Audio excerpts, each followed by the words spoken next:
What's good, party people? This is Voodoo in the Woods.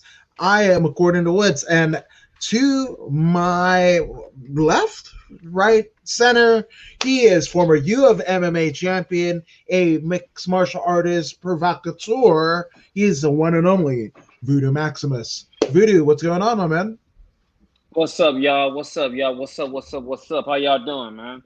It's good to be back. It's good to be back, not just to be back, but for a super main event.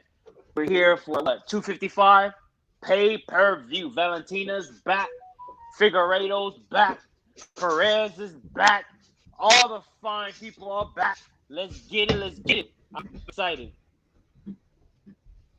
Yeah, man. So, I mean, we get two title fights on one night, and, like they literally rolled out the red carpet for everyone that is a fan of MMA and UFC, and they want your pay-per-view dollars. But my goodness, like this card, I mean, finally we get a full 12 fight card. So that in itself is exciting. I mean, I'm Woods, right? So knock on this thing that everybody is good and clear with their health, no COVID, and they make weight because here we are, still the Thursday before. So again, fingers crossed that we get the card that we were promised.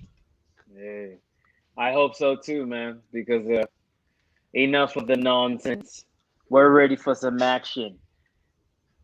Absolutely. And then, I mean, we got action going on right now because obviously the Bellator card is underway. So that's, I mean, all fights everywhere you look, like you literally, jump up and hit your head and there's a fight. So that's amazing, right? Yeah. Yes. So, and our good friend Shaman Steve said, "What's up, gentlemen? What's up, Shaman Steve? Glad to have you with us." What's up, Shaman? Just an incredible guy that Shaman Steve is. My goodness, So, man. So I guess we'll start right off the bat. We have Luis Kochi. I'm going with Gucci, but he is Luis Gucci. Koche. See, I don't know. Whatever. Yes. Apparently, I messed up my lessons of the Voodoo Maximus foreign name pronunciation classes. I need to re-up my membership because for 4 easy payments of $4.99.99, I could pronunciate very words like whatever the hell that COSCE is supposed to be, like Voodoo Maximus. So I'm just saying. So again, I mean, it's Christmas. It's a holiday season, right? Christmas, Hanukkah, Kwanzaa, I don't know, like whatever you subscribe to, you should subscribe to getting this very Voodoo Maximus course. So I'm just saying. Hey man, this Luis Kose or something like that. It sounds like actually he is actually undefeated. He's currently undefeated at 7-7.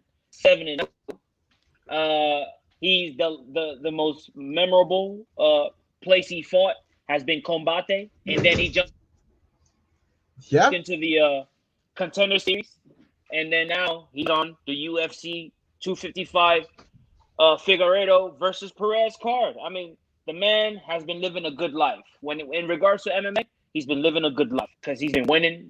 He was with Bear River FC. He was with URC, Rumble by the Bay. He was with Hartford Champions, and then Combate.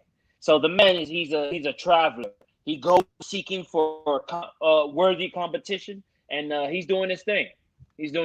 I like it. Yeah, but I mean, the crazy thing about it is the equally impressive Sasha Palatnikov. Yep, that's what I'm going with. But he's actually Yeah, regardless of his name and how it sounds, he's actually from Hong Kong, right?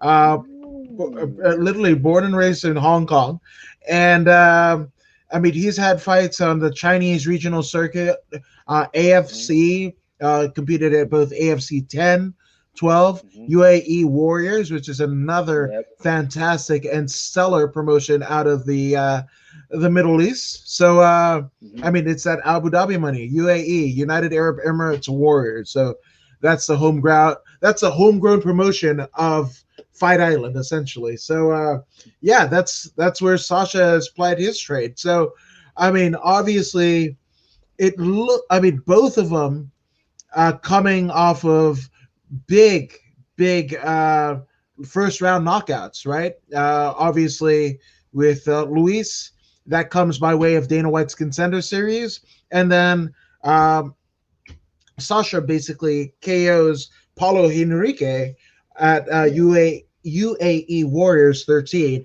in the very first round, 2 minutes and 23 seconds to get it done. So, Voodoo, I mean, these are both KO artists in that, kind of crazy, crazy. What division is this? I mean, they're lighter weight classes. Lightweight. This is 170. I believe they're lightweight. 170. Yeah. Okay. Yeah. So this is a fun fight to start off the UFC card, and I think we're gonna get a KO. Now, who does it happen to, or who's the administrator? Well, the thing here is both fighters are exactly 7 fights into the game. One is on a 7 fight win streak, and one is on a 1 fight win streak with a 5-2 record, and that's Sasha fella, the Chinese fella, Sasha Palatninko Kov, that guy. Well, anyway, because I do not know who these two fellas are, I am not going to go against something. I mean, why reinvent the wheel? The man is 7-0. I'm going with him.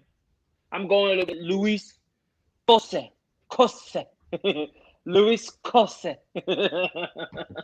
Yeah, I mean, seven straight wins. I'm gonna go with you too. Let's go with Luis Cosi. Luis Cozy. Let's get cozy with Luis Cozy. So there you go. Time to get cozy. There we go. My goodness. My God. Let's get cozy.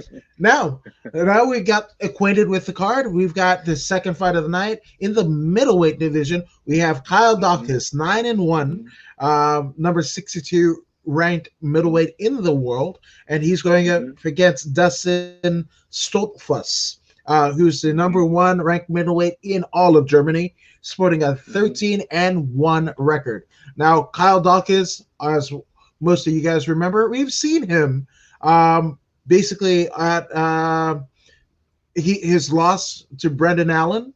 That was a unanimous decision loss back in June.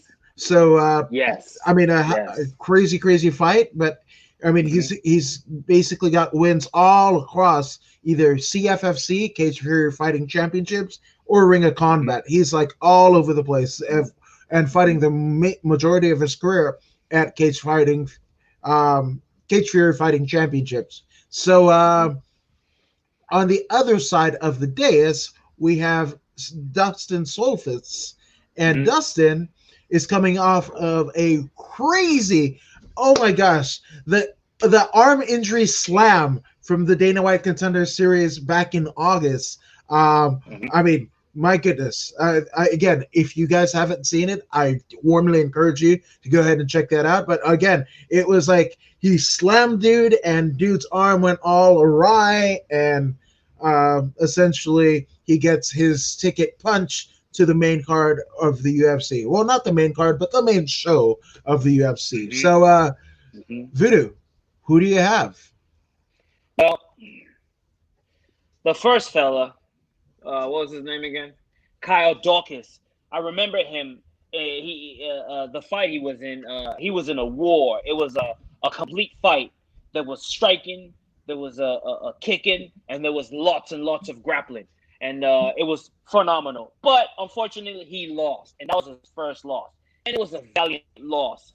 You know, if you're gonna lose, that's how you want to lose, fighting for your life to the very end. And I believe he was never stopped in that match either. They went the distance. Now we have a fella by the name of what's the man's name? Dustin Stoltzfus. Stoltzfus. His last loss was back in 2015 to Christian Skorzik in Fair FC 3, and he's been on a run ever since. And you just mentioned that he won by a slam, it destroying a man's arm, and prior to that, he won by twister. Now, not everyone gets to win by twister, and that said, he also won by guillotine, rear naked chokes, decisions, arm. So the man's a grappler. So we have two formidable grapplers, and in this particular case, what's going to take precedence or be the key tool in this particular matchup will be the striking. And who's got the better striking? Who has the better striking? This is a question we must ask. This is the question. Who do you think has the better striking, Mr. Woods? I'm going to go ahead and say that one Dustin Solfitz. I that's who I've got in terms of being a better striker, on the premise the fact that he beat at GMC 20 back in 2019. He beat Jonas Bilstein. So, and then I mean that is his only KO win. Everything else is either decision or submissions, right? So yeah. I want to say that it's Dustin Solfis, but I mean, it could easily go the other way in Kyle Dawkins. But I mean, Dustin, I think he's going to win by second round submission. But what say you, Voodoo? The man's on a 10-fight win streak. 10-fight win streak. He's lost a couple of times, right? He's lost once, actually, not a couple of times. He lost an amateur fight way back in 2012. I believe his only amateur fight, and he lost in 2015. So the man understands losing. The man understands winning. And he's a balanced mixed martial artist. He's got more experience, and I have no choice but to go with the experienced guy yet again in this particular matchup. I also agree with you by picking Dustin in this particular matchup. Yeah, that's I think it's going to be a fun fight. I think it's going to be a grappling clinic. Unfortunately, again, for Kyle Dawkins, I mean, this is like two tough goes. This almost reminds me in terms of like Tyrion Ware's go in the UFC, or Albert Morales' go in the UFC. But I mean, I would say in terms of competition, I think in recent memory, Tyrion Ware's run in the UFC is like Sugar Sean O'Malley. Like, what's the guy that lost his brother? This is Cody Stamen, right? Like, it's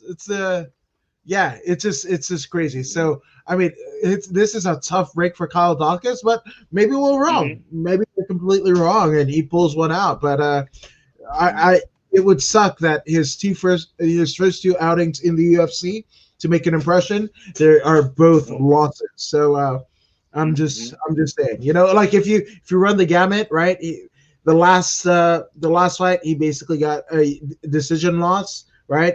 This one, he gets a submission loss. So if he gets a third chance, he may get finished. And if that's the case, I mean, you literally run the gamut of every way that you could lose in the UFC and find yourself out. Yeah. You're absolutely right about that, and I have no arguments with it. I am in 100% complete support of what you just said. 100%. Well, I support you, good sir. 100%, and everything you do.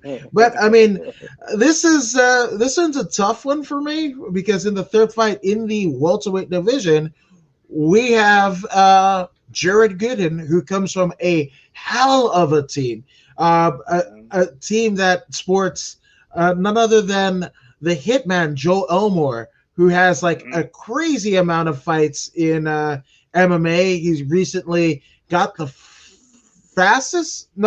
second fastest KO win in BKFC history, and you know there's a reason why they call Jared Gooden the Night Train, because of the people he it trains with. Again, Jared is at the top of the list. We got Joe Hitman Elmore. You got Clint Hester, Ibusa, Headbuster, Nasty Nate Williams. I mean, it's woo. You had with the names on the X3 Sports, roster that is based in Atlanta, Georgia. You might be better suited to say like, oh, they're in California, because it's like all crazy knockout artists, submission artists, and everything.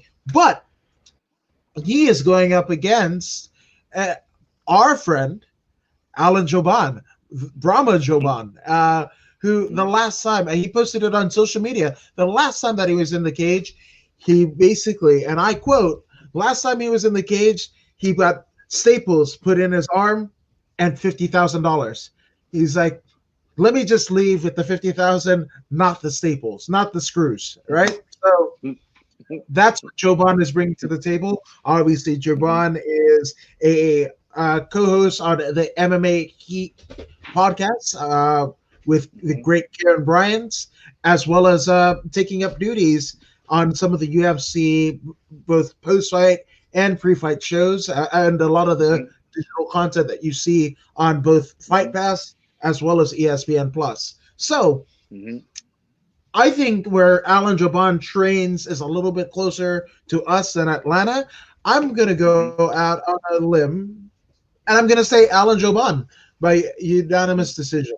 Of course, I get where the UFC is trying to put him in kind of a gatekeeper role in this particular contest, but I think phenomenal things can happen in Joban when he's betted against, because I believe Suguden is actually favored in this particular matchup. So I'm going with the underdog, who is also my friend, total disclosure. I'm going with Alan Joban.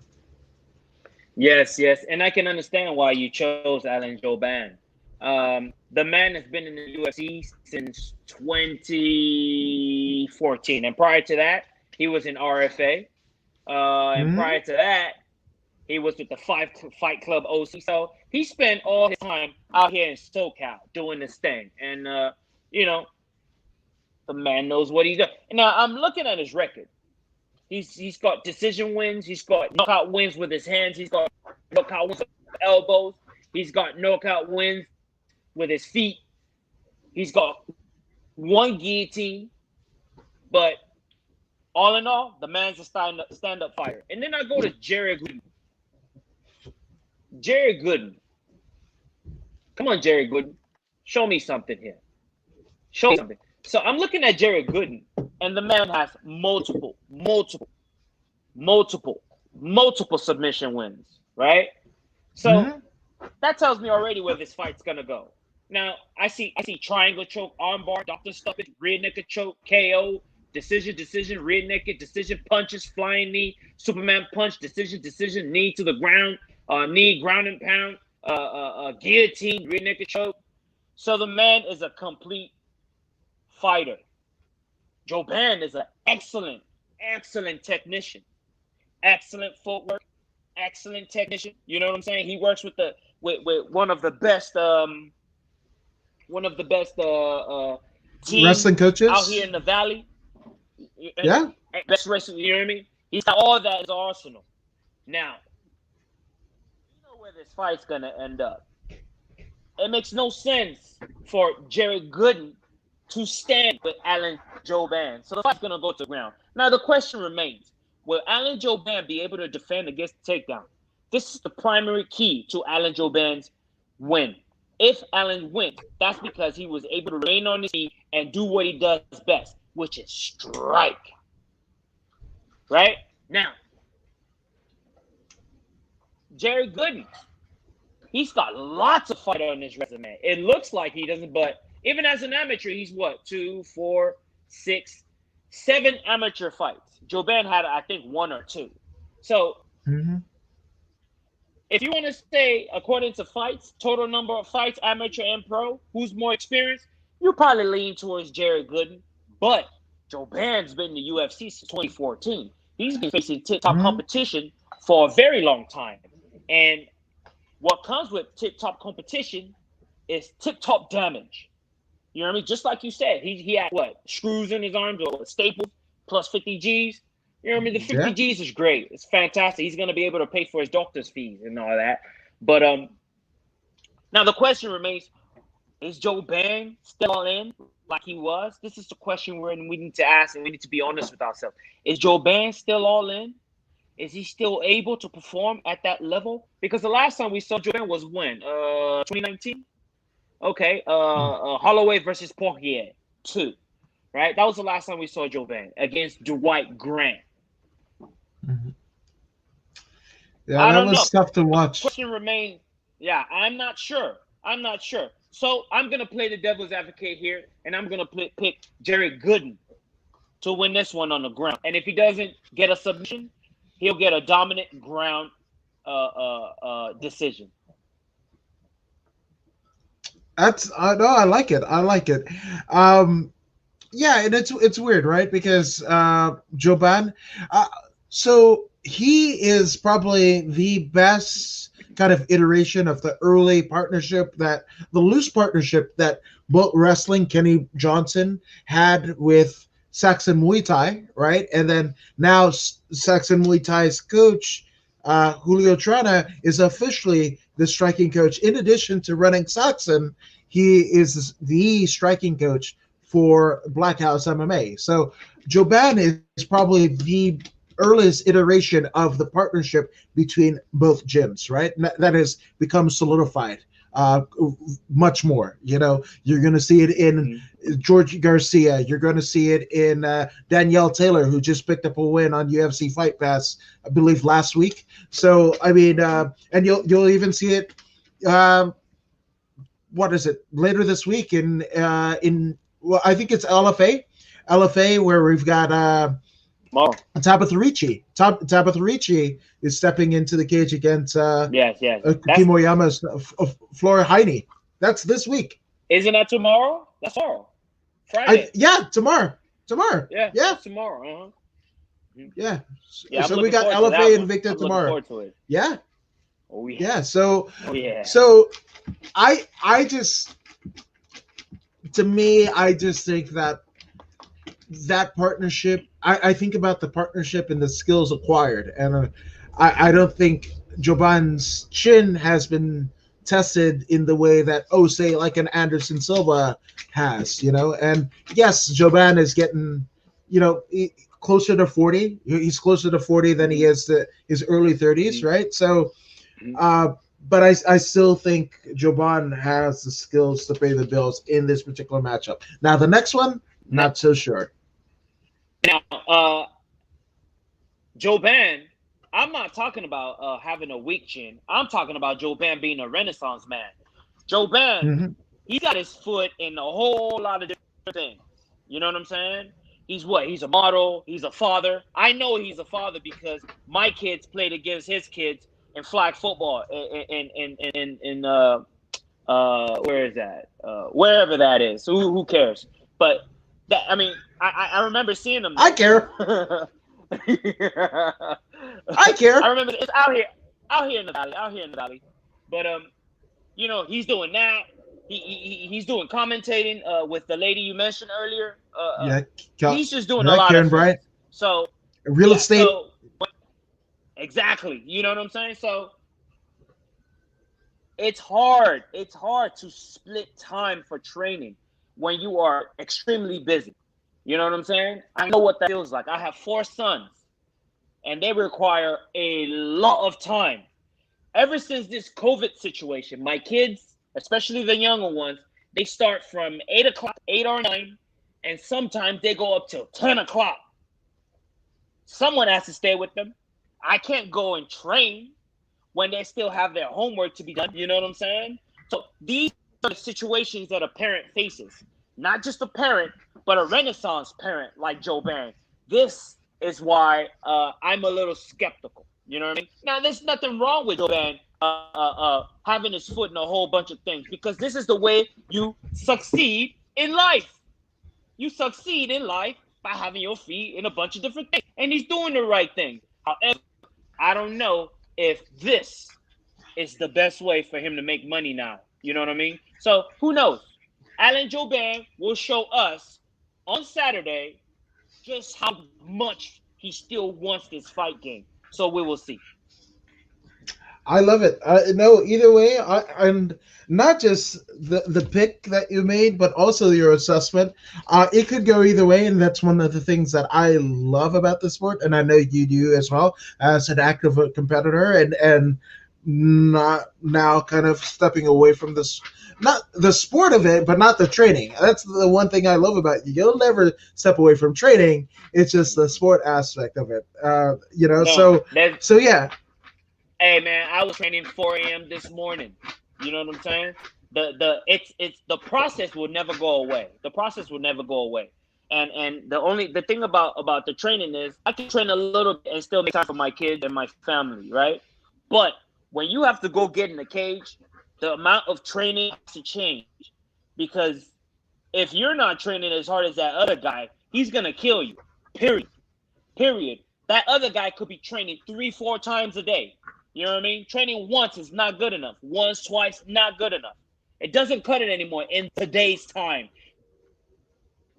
At every level, even as an amateur, those guys are training like crazy too. You know what I mean? Supplements are getting better, right? Training equipment are getting better. Training styles,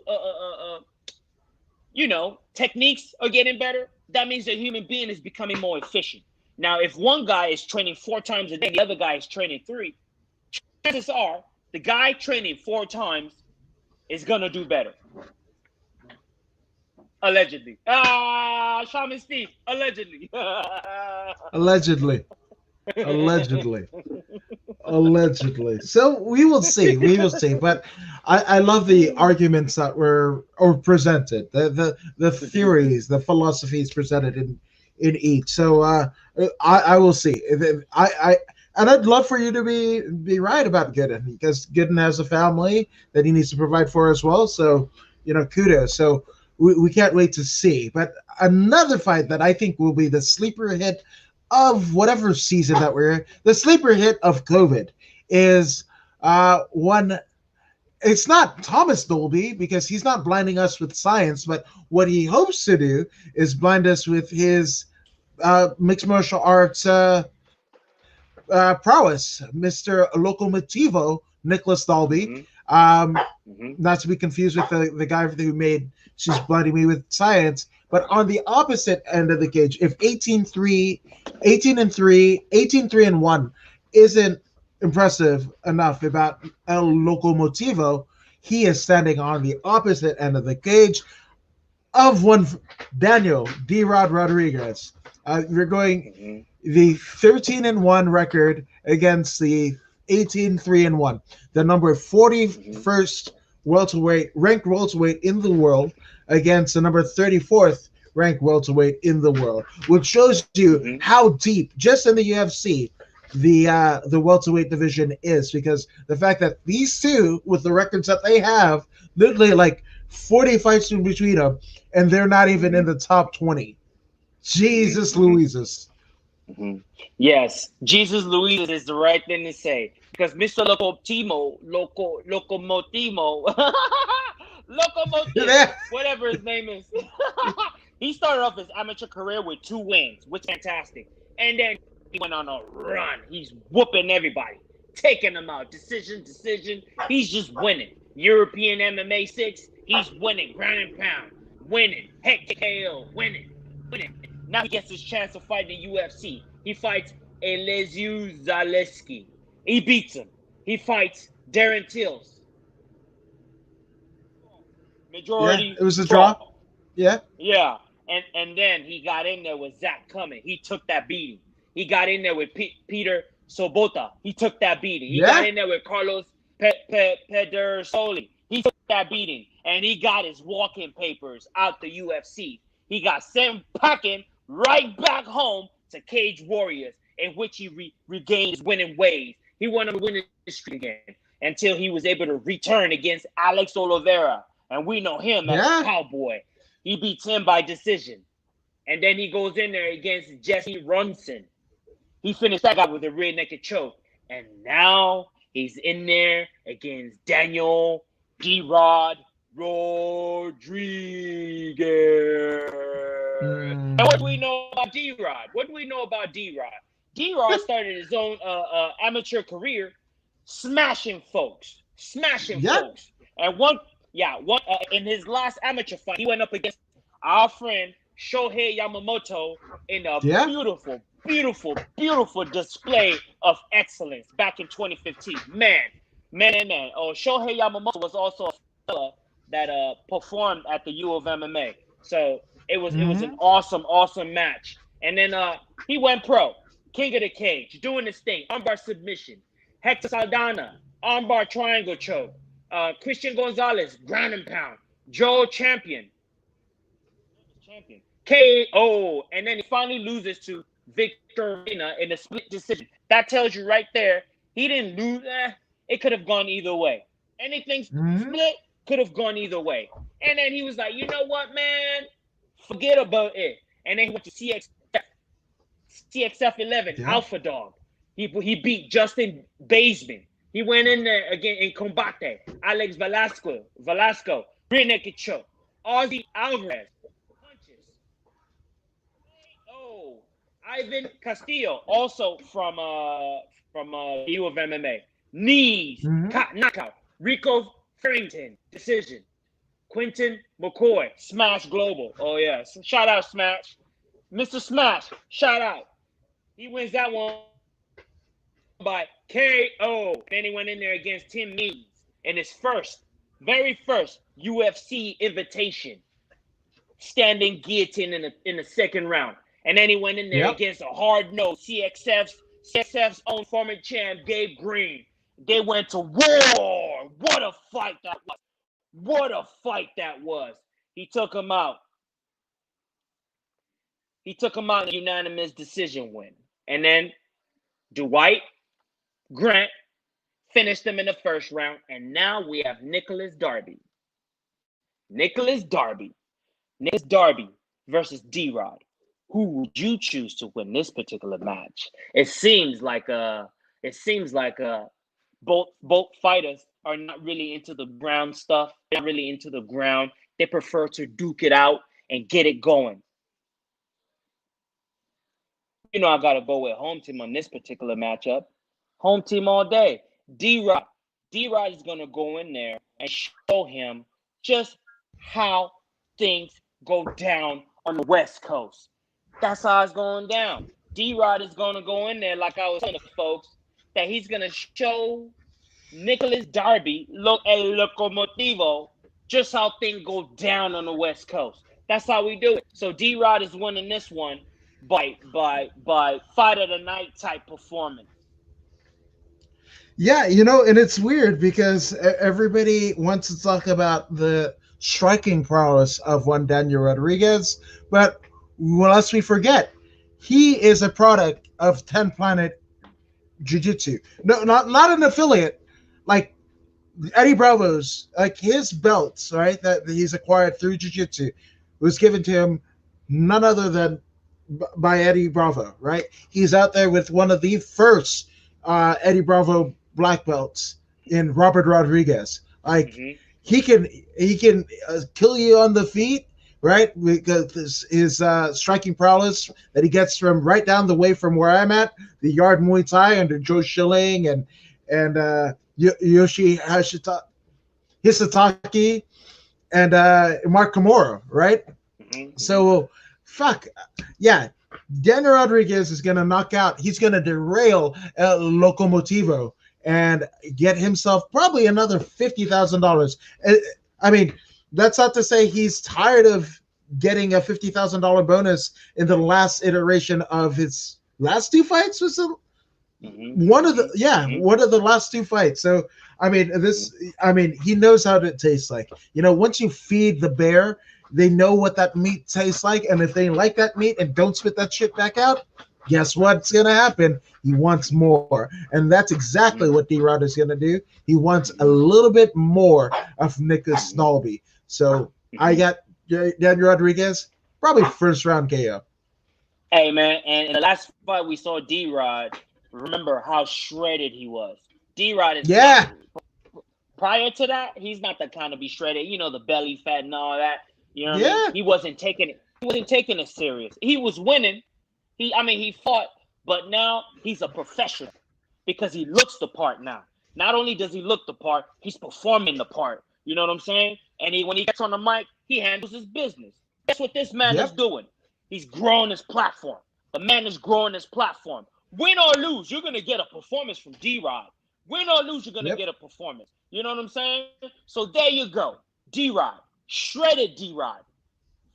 From 10th Planet. From the yard. Repping. Repping the West Coast. All day, every day. Let's go.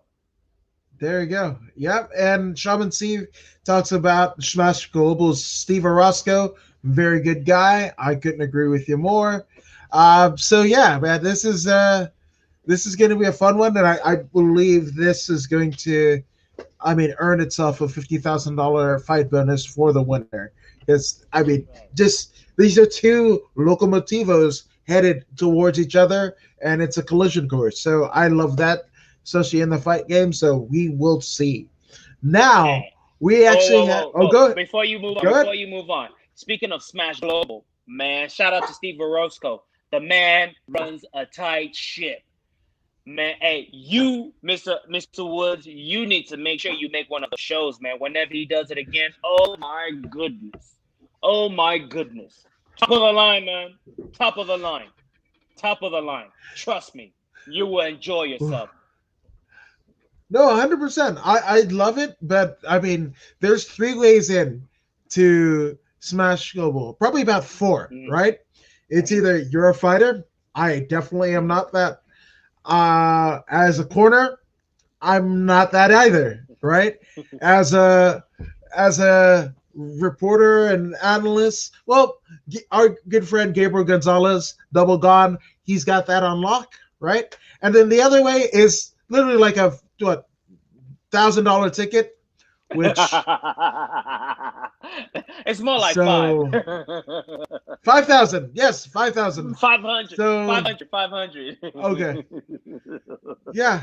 So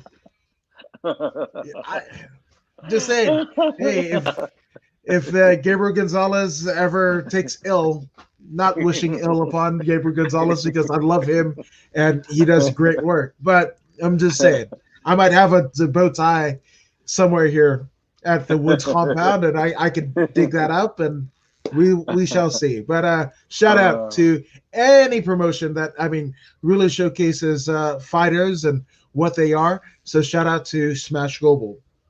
That's right.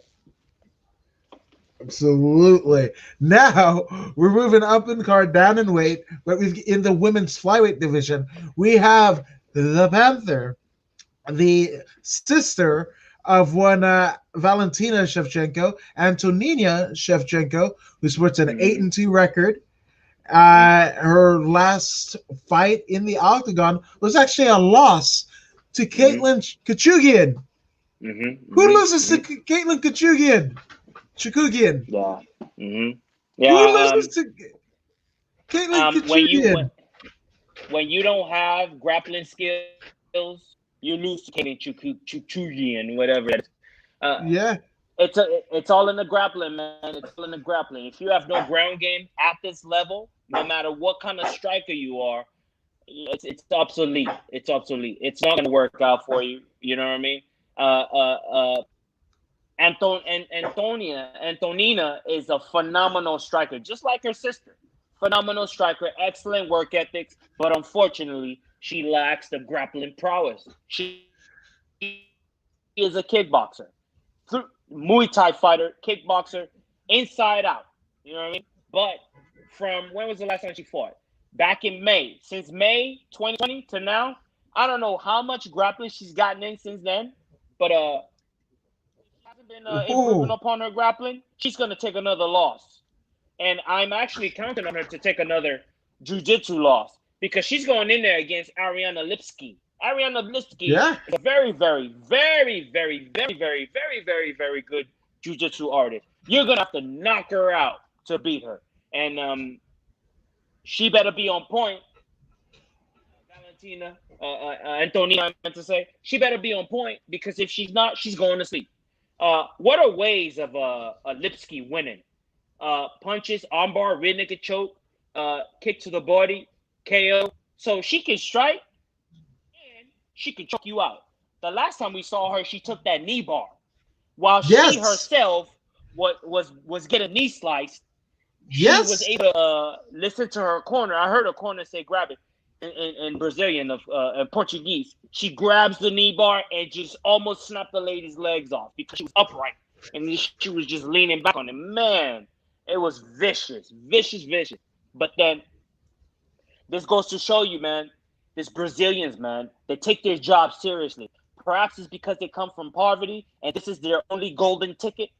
Even she is already speaking English. You know what I mean? So if these Brazilians can come from Brazil, English as a second language, and they're doing their absolute best to learn the language, Americans have no excuse, none whatsoever, to not be dynamic, none whatsoever. So Lipski, understand she's coming in and she's gonna grapple the bejesus out of Antonina because it works. We've seen it. We've seen it work. Back in May, it worked.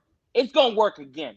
She's gonna get the takedown and she's gonna go for the grappling. And if she doesn't get the submission, she'll get the unanimous decision, just like Chukagian got the unanimous decision. She also will get a unanimous decision, and I believe she'll do more damage than Chukagian did. Ooh, no, I agree. I agree. The only thing that I disagree with is I don't think Lipski is gonna give the sister of a reigning champion in the UFC. I don't think she's gonna grind her out to a decision.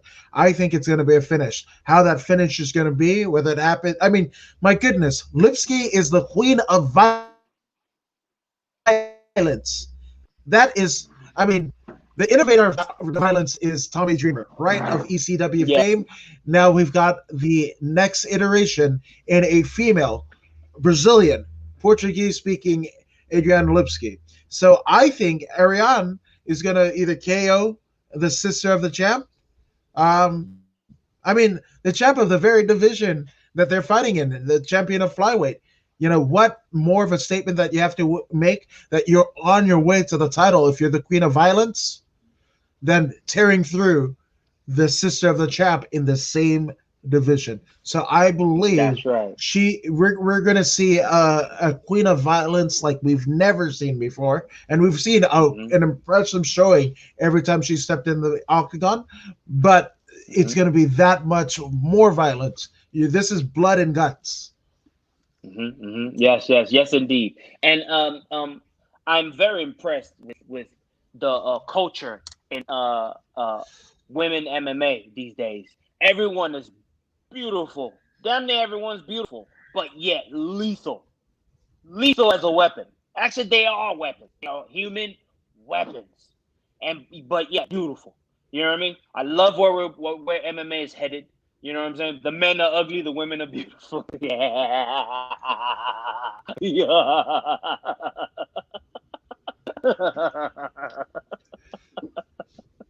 There you go. I mean, there you go. I'm gonna plead the fifth on that one because my wife knows where I live. So there's that. But and Shaman Steve says about the setup at Smash Global, they are first class, 100% from what I hear. Second to absolutely none. But one thing that we are going to get that is second to none is the chance that we're getting a knockout in the next fight because we have Jordan Wright, the Beverly Hills Ninja, training out of Dynamics with the great Jesus. Why am I blanking on his name? But Anthony Hard on. Hardunk, right? Mm-hmm. That's where the Beverly. Yes, Anthony Hardunk, right? Mm-hmm. UFC, and I mean the other grappling coach is Vladimir Matyashenko. Like holy hell, that's The essentially janitor. right. The janitor. Yes, that's essentially who the Beverly Hills Ninja has in his corner. Basically, divulging his game plans, disseminating game plans for. So you've got him who's running literally undefeated, flawless, right?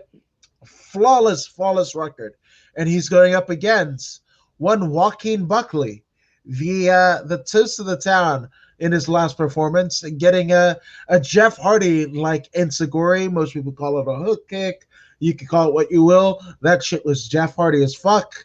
But that crazy fucking hook kick knockout over his particular foe of the night won Impa Kangesi.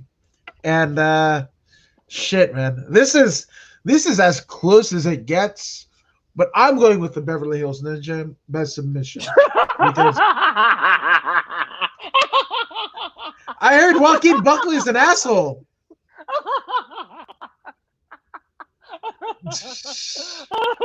I like how you dropped that. You said all nice things. Oh, by the way, I'm going with the Beverly Hills Ninja. yeah, because I heard Joaquin Buckley is an asshole. Yes, I heard the same thing. But you know how you know what they say. There's two sides to a story. We've yet to hear from Mr. Buckley, so I'm not gonna deliberate on that yet. But I did hear the same story that you heard from one. What was the man's name? He takes fights on short notice. What's the guy's name? I forget his name. He fought recently and won, and he injured his knee while winning too. Well, anyways, it doesn't matter what his name is. The fact remains that we've yet to hear from Mr. Buckley, and if Mr. Buckley is not going to speak on it, then who cares? It's just one person's opinion of another person. Who cares? But I'm with you 100% with going with the American Ninja, the Beverly Hills Ninja, American Ninja. American Ninja Warrior. That's where you're going. Admit it. You're going with Beverly. Hey, I grew up watching American Ninja, by the way. Michael Dudkoff. That dude was awesome. Okay. But anyways, Mr. Buckley has lost 3 times. He's lost by punches, meaning KO. He's lost by decision, and he's also lost by right cross. But he's going in there with a very experienced, undefeated, undisputed Jordan Wright, Beverly Hills Ninja. The man is built for this division. He's a big body. He's really tall. He's long. He's dynamic in striking. Let's see how the man has won. Let's see. What are we looking at here? Rear naked choke, head kick, punches, spinning back kick, punches, arm triangle, rear naked choke, punches, knee and punches, doctor stoppage. Come on, man. It doesn't get more complete than that. And then we wonder why the man's undefeated. Mm-hmm. He's a dynamic striker, as you saw in his last match when he threw that whip kick, grazing the young man in the temple. If it would have landed flush and not up here grazing, he would have been out for at least 30 minutes. He would have woke up at the hospital. Now, see, people throw whip kicks, but they don't know what they're doing. The Beverly Hills Ninja understands, because when you throw a whip kick, the kick is supposed to extend here. Supposed to. Across. Yeah. If you do it right, if you throw a whip kick properly, the kick is supposed to start here with an extended leg, and then the knee bent, bringing the heel across. This man is a professional at that. He must have studied karate or taekwondo in his upbringing, and he's perfect. He's perfect dynamic striker. He throws good hands. He throws great feet. Feet, excellent weapons. He's got the height advantage. He's got the reach advantage. Does he have the power advantage? Probably not. Maybe Mr. Buckley has the power advantage, right? But this guy, I guarantee you, he will utilize the front kick to the body. Not that teep, the pushing. No. You're not going to see the teep from this guy. You're going to see the snapping front kick, the one that I love so much. You're going to see it to the body, possibly straight to the face, right? You're going to see jabs. You're going to see hands and feet. You're going to see a well-balanced striker. And then when it gets too rough, you're going to see a blanketing effect in which Mr. Jordan Wright grabs his opponent, puts him on the cage, and grinds him out, just like Holland did.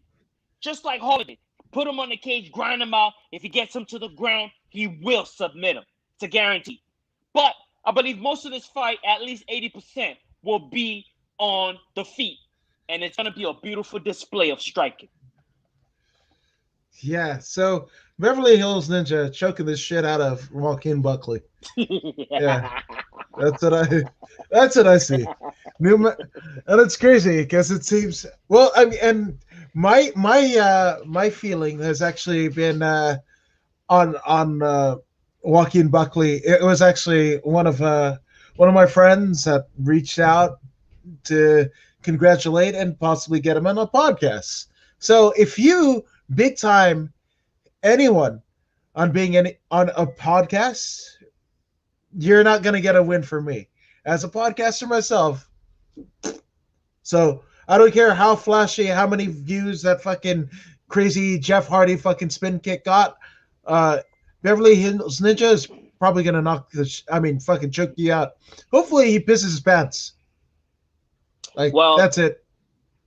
Well, when I look at him, how old is he anyway? How old is this Buckley character? How old is he? Well, he's what? 26? The dude was born in 1994. Okay. He was born in 1994. I believe I was damn near in high school. I was in high school when he was born. He's a child. The man is a child. He was thrusted into enormous fame. You know what I mean? Thrusted into enormous fame, and he doesn't know how to handle it. Now, this is Joaquin Buckley, a 26-year-old with no money, just fame. And look how he's behaving. And then people want to get on Conor McGregor with millions of dollars, young, two-time champion. It's tough out there. It's really hard to keep composure when you have everything on a silver platter. It's very, very tough. And then this is why Conor did what he did, you know? You get a big head. Joaquin Buckley is proven to be as such. You know what I mean? It's unfortunate. But the young man, either he will learn himself or life itself will teach him the ways of the Jedi. Yeah. Again, I still think, talk about silver platters and everything like that. Hey, Jordan Wright, he's the Beverly Hills Ninja. Not Chris Farley, but the Beverly Hills Ninja. I'm sure he knows a thing or two about silver platters. He's not an asshole. So guess what? Yeah, I hope Jordan Wright chokes the shit out of Joaquin Buckley so bad that he pisses himself. Because karma. I'm just saying. Hey, man. It's really unfortunate that, the kid worked so hard. Now he's where he's at, but then he forgets who he is and where he came from.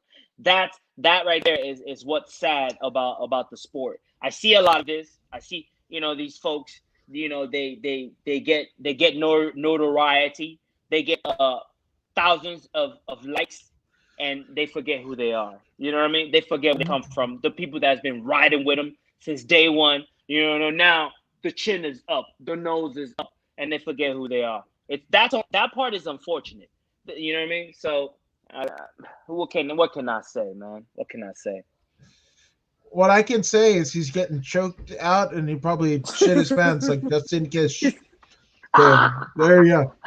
He'll go viral in another direction. Yeah. Oh yeah, like Steven Seagal and fucking Gino G. LaBelle. Hell yeah. Yeah. Allegedly. That shit will never. Allegedly. Oh, that shit is shoot. You've seen Gene LaBelle. He's built differently. Fucking 95 years old and he can fucking whoop my ass. Like, not even thinking about it. That's cool. That's cool. I'll take a sub from fucking Judo Gene, but I'll fucking tap. I wouldn't fucking shit myself. I wouldn't dare tell Gene LaBelle that that fucking shit doesn't work on me. Fuck you, Hey, Steven Seagal. speaking of Judo Gene LaBelle, the last time I saw him was at Smash Global.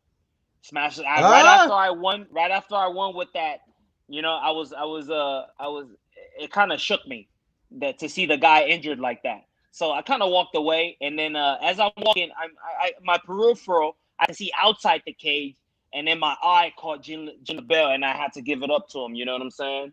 I had to give him the martial arts salute. You know, it was an awesome experience for me. Which I mean, I can't just.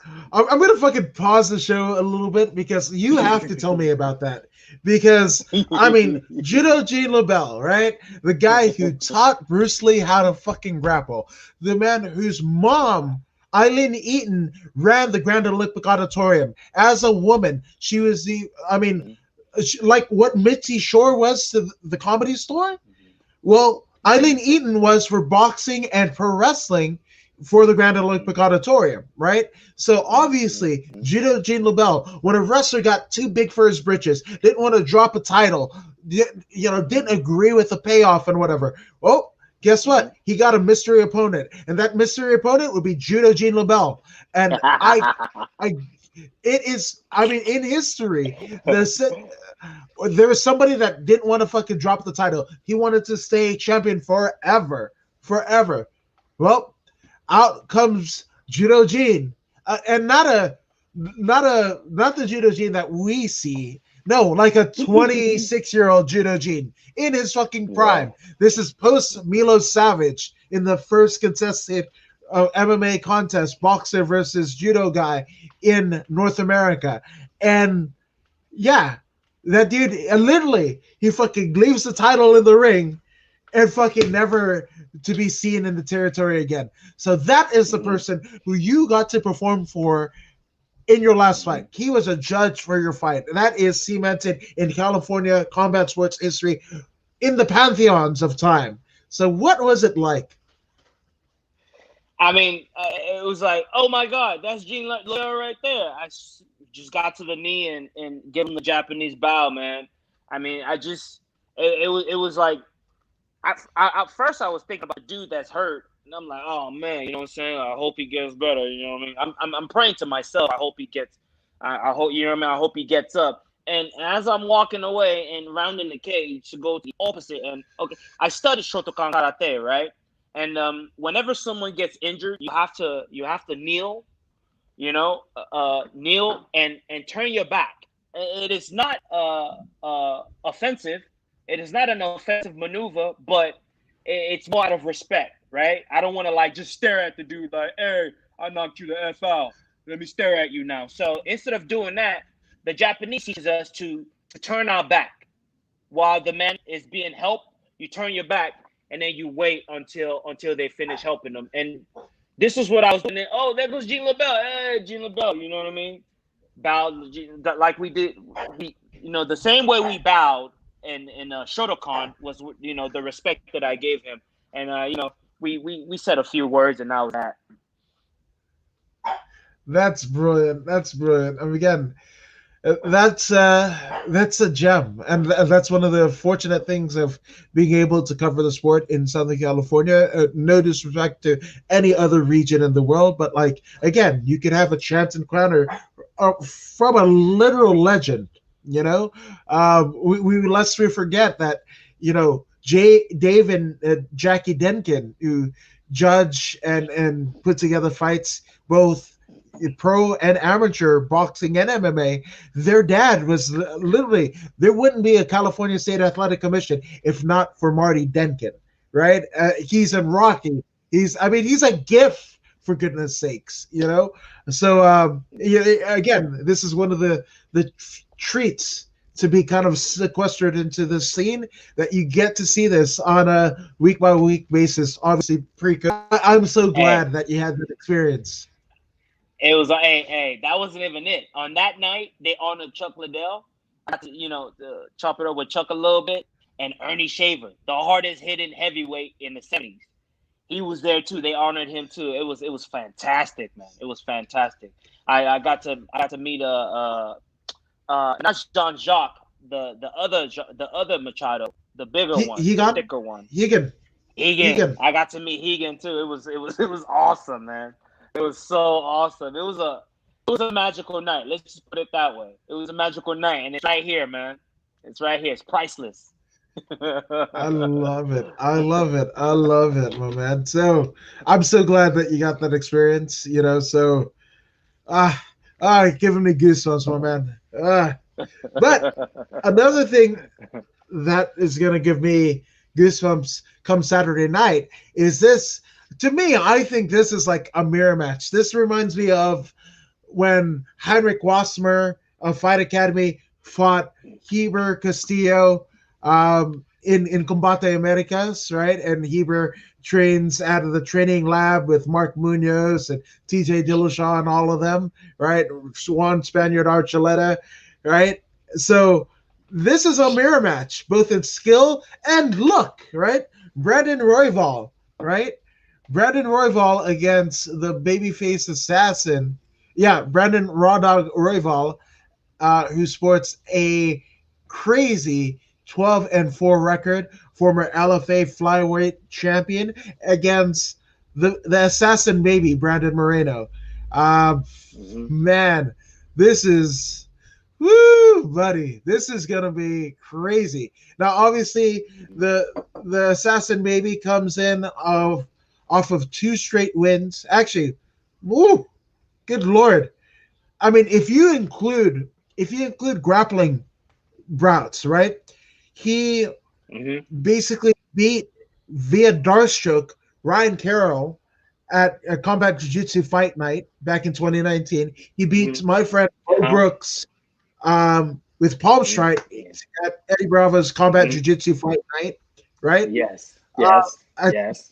A loss to Richard Red Alakan at Combat Jiu-Jitsu, but goes back into the LFA, wins, first round punch KO of Miguel Perez, then jumps into the UFC, unanimous decision over Kai Kara France, unanimous decision win over Juicer Formiga, and shit, and going up against Brandon Royval. Now, obviously, Royval, former LFA champion of the flyweight division, also has a win over Kai Kara France, has a win over Tim Elliott, which again, both wins by submission, right? Kai Kara France, that win happened via guillotine in the second round.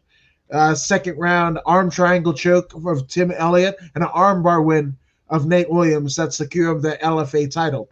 So holy shit. Who you got? Oh, Vinny? yeah. Ooh-wee. Yeah. Hey, man, this goes to the ground. Understand that Royval will not be getting submitted, because I was over here just checking out the babyface assassin's ways of winning, and it's quite impressive. The man is quite impressive. He started off his career with arm bars and punches and rear naked chokes, triangle choke, rear naked choke, rear naked, guillotine, rear naked. He's a rear naked specialist, it seems. Doris choke, palm strikes. The guy, he knows how to win on the ground. But unfortunately for him, he's running into, Raw Dog himself. Raw Dog is a 10th planet. I think he's a 10th planet guy. Is he a 10th planet guy? Am I wrong? No, he's a Factory X, but Factory X, they've got Nick Quick hosting, they've got Ian Heinisch. Okay. Yeah, okay. So Devontae Smith. That explains it. Yeah. That explains it. That explains it. Hey. First of all, Raw Dog started off with a 5-0 amateur career. So he's coming off full steam ahead. You know what I mean? He lost to some dude named Ben Von Bauer, a unanimous decision or whatever. You know, he probably got into a style that he wasn't used to. But he's got triangle chokes, knees, triangle chokes, arm bars, triangle chokes. If this goes to the ground, man, understand it's going to be a stalemate. This fight will be decided on the feet. And I believe a more dynamic striker. I believe he's a more. Brandon Moreno is a very good boxer, though. He's a very good boxer, and he can throw kicks. He can throw kicks, but he's more linear. He's more linear with his strikes. You know what I mean? Straight punches, roundhouse kicks. You know, he doesn't spin much. And Royval is a spinner. He's a dynamic striker. The other guy's Brandon Babyface. He's a very, very good kickboxer. But he ain't no dynamic striker. There's a difference. There's levels to this. Royval is just a level above. Just a level above. Hey, ever since I picked against Royval and he went out the way he did, I've been studying that guy. I've been watching his moves. The man is a balanced mixed martial artist. He's so young. He's just a kid. But yet, the knowledge that he has is it brings me joy to see young folks. Like if I was a what do you call it? If I was active at a very young age, I could be his father. I could literally be his father. I mean, it is what it is. I didn't go after that until I was 30. But you know, I could be his father. That's how young he is. But yet, he's filled with so much knowledge already. And it's fantastic. See, these type of human beings is what I look forward to in MMA. You know what I mean? The man was born in 92. Now, are you serious? 92? Well, I couldn't be his father. I couldn't be his father. But he's 28 years old. He's young, you know what I mean?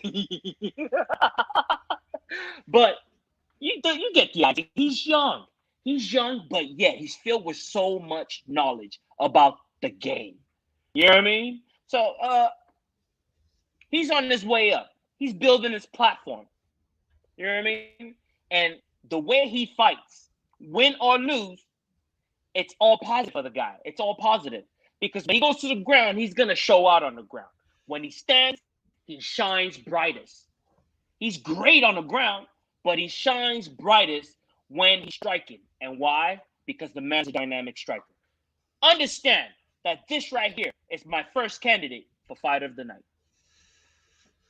I don't see where you're wrong at all. I'm gonna go with Royval just because he's been on the podcast, but it could, it could go either way. But I don't think either man is going to go in there wanting to take a loss. Now, I mean, it sounds kind of rudimentary, right?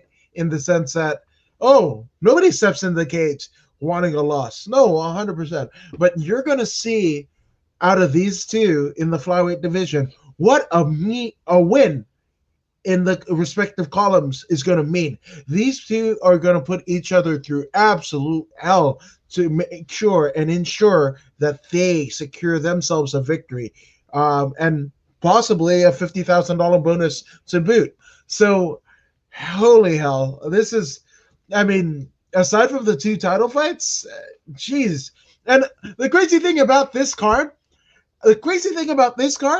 is everything that we just went over, that is on ESPN Plus.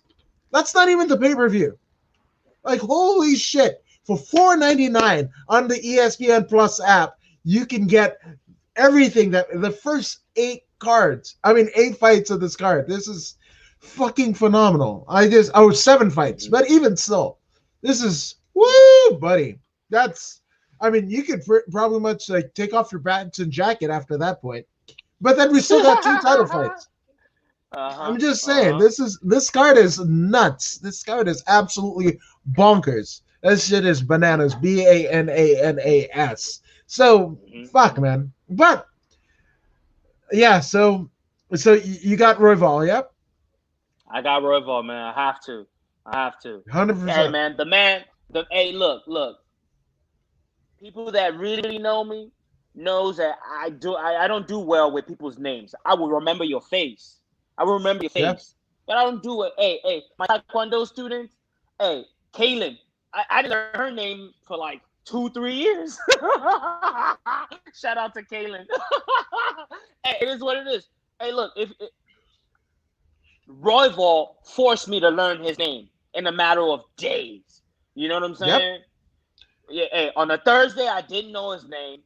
By Saturday night, I knew his name, and I still remember his name. You know what I'm saying? He made an impression.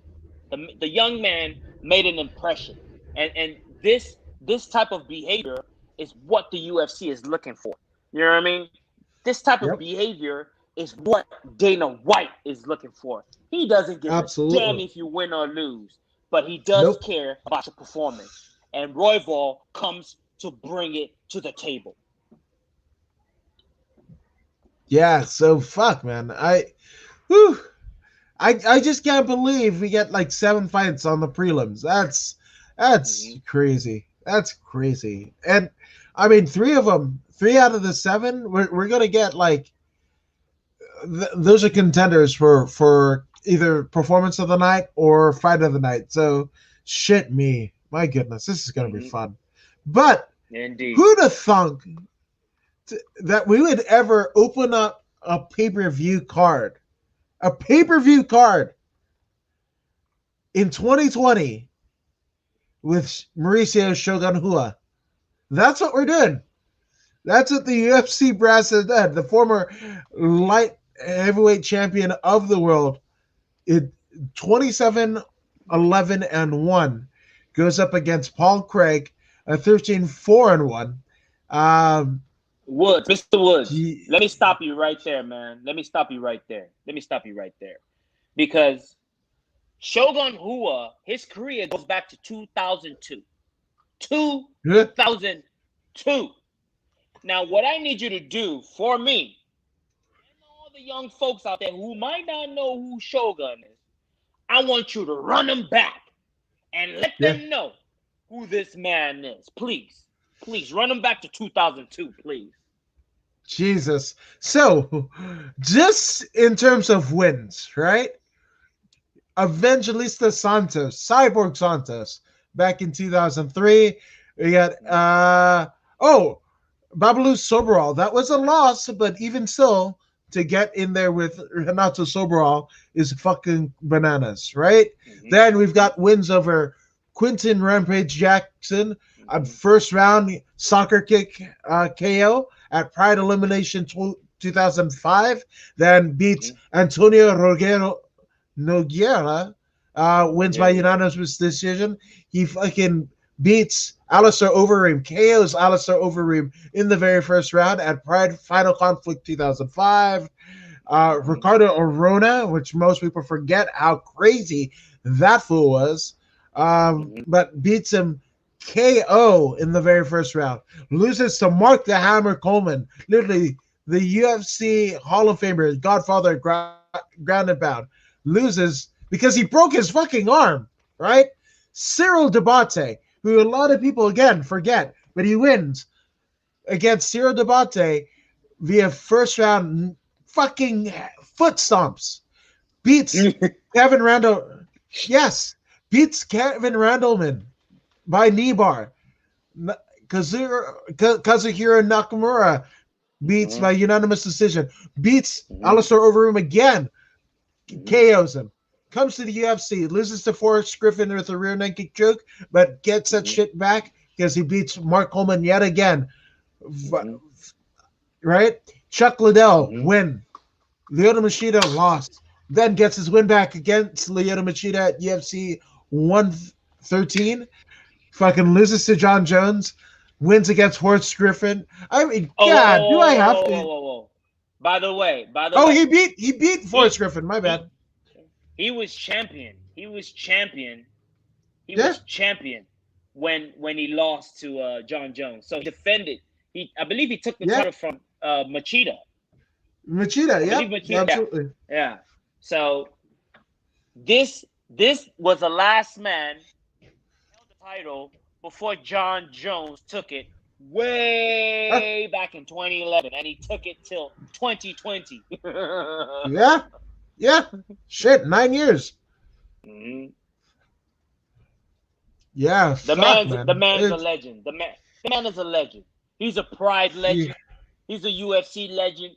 He's just been in the game since the beginning of time, and he's still here, facing all comers.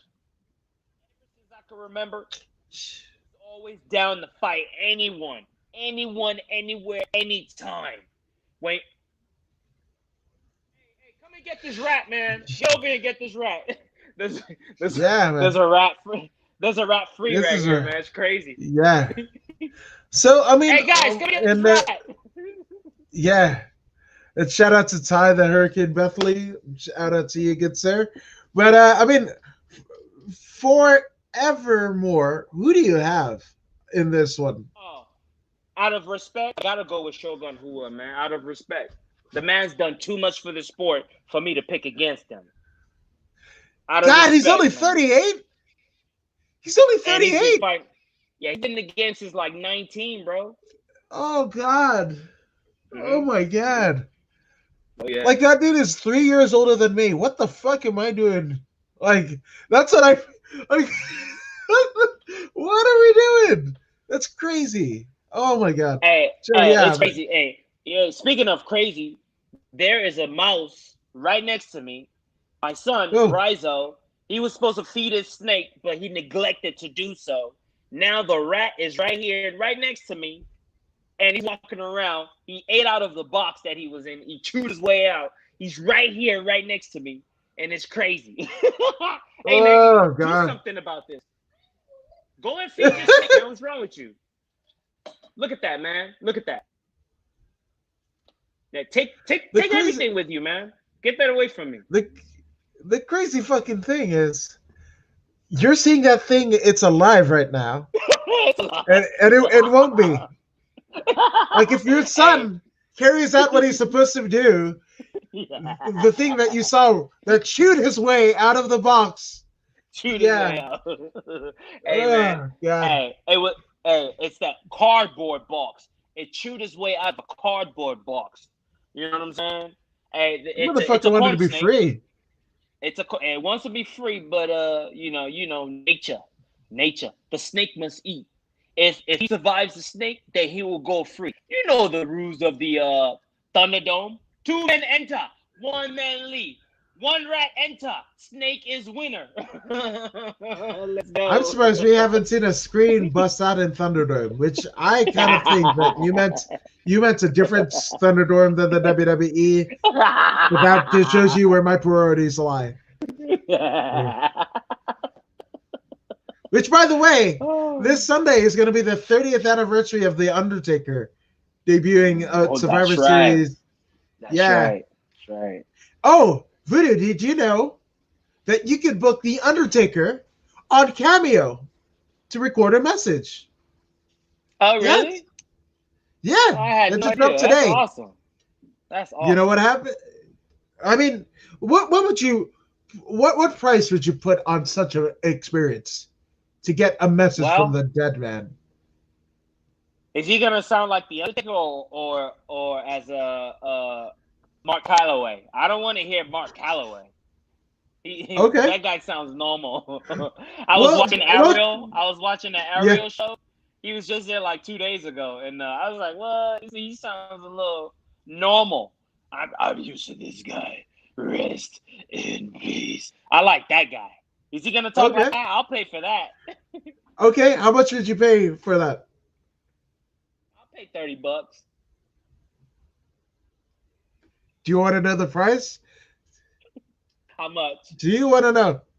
Yeah. And there's only 30 people in the world can reserve such a distinction of having a voice message recorded by the Prince of Darkness, The Undertaker.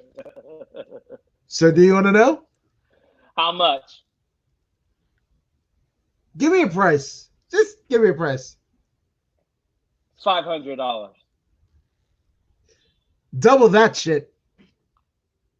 Oh man, you can have that. I don't need that in my life. Hey man, I'll just have you record it for me. Yeah, I do. Fuck, you, DM me. you sound just Fucking like him. PayPal. I'm just saying. Yeah. You can even get a fucking tinge of British Commonwealth accent with my Undertaker. I can even do a Paul Bearer. Oh yes. Yeah. You get all that shit, man.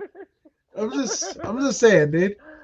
It'll be a fraction of the Undertaker. And hell, I mean, he's a Prince of Darkness.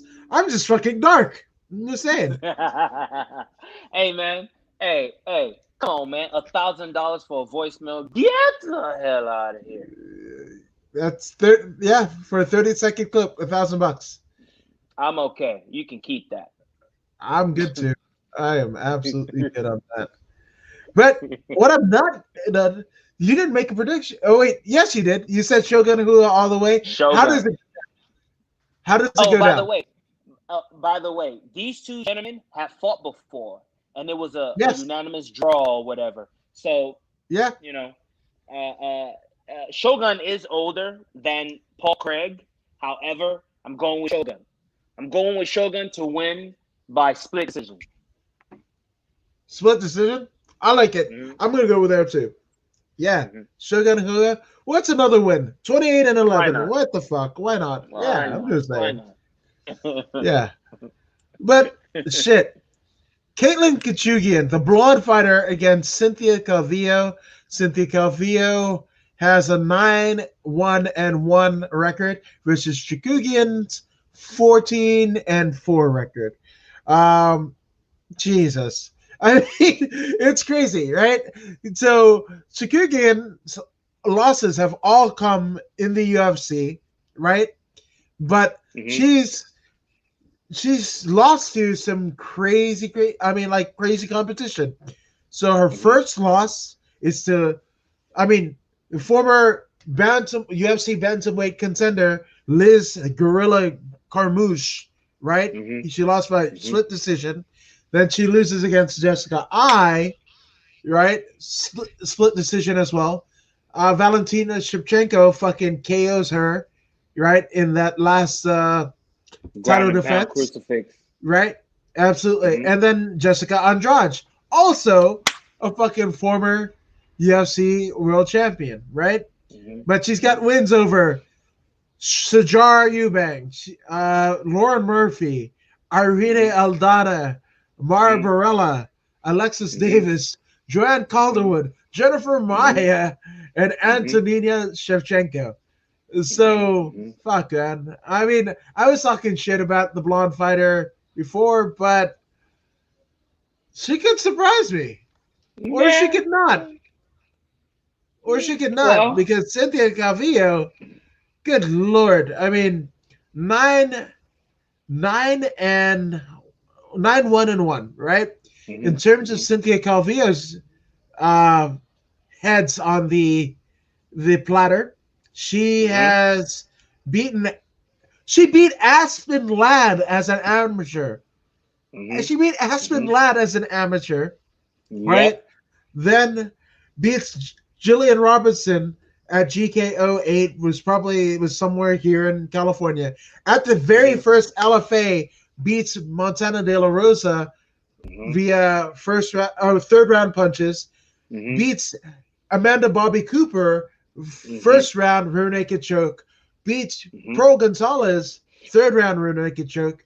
Goes to unanimous decision with Joanne Calderwood. Loses to Carla Esparza, the former champion. First ever Invictus strawweight champion. First ever in a UFC strawweight champion, Carla Esparza. Put some respect on Carla Esparza's name, right? Put it on there. And then wins. Yeah, absolutely. And then wins over Poliana Botello and Courtney Casey. And then also the win over Jessica I. So, fuck, man. This one is... To me, I think this is even. This is an even thing. I think this is going to go to unanimous decision. I don't see a finish at all. So what I see here is Caitlin Kagan. She's coming from she just lost, right? She just lost. Yep, she lost. She lost to champ, and she lost to the former champ, right? You right? You Yeah. know, she's desperate for a win. She's desperate for a win. She has to have a win. So what she's gonna do is she's gonna revert right away to what she does best, which is jujitsu. She's gonna Yep. try her jujitsu and try and go submission. But unfortunately for her, Cynthia Calvillo is a very good wrestler. Cynthia used to train with the Alpha Male, right? She's training Yep. in Sacramento or something like Sacramento. that, the Alpha Male. Yep. So she's used to this type of offense, and she has very beautiful footwork. That's one thing that I've noticed about her. She's got beautiful footwork. She uses her hands and feet at the right time. She doesn't just throw shots. She picks, like Izzy would say, I aim and fire down a barrel. This is how Cynthia Calvillo fights. And if she has to grapple, she will grapple. You know what I mean? Understand she's not gonna get submitted by Chu Kagan. It's not gonna happen.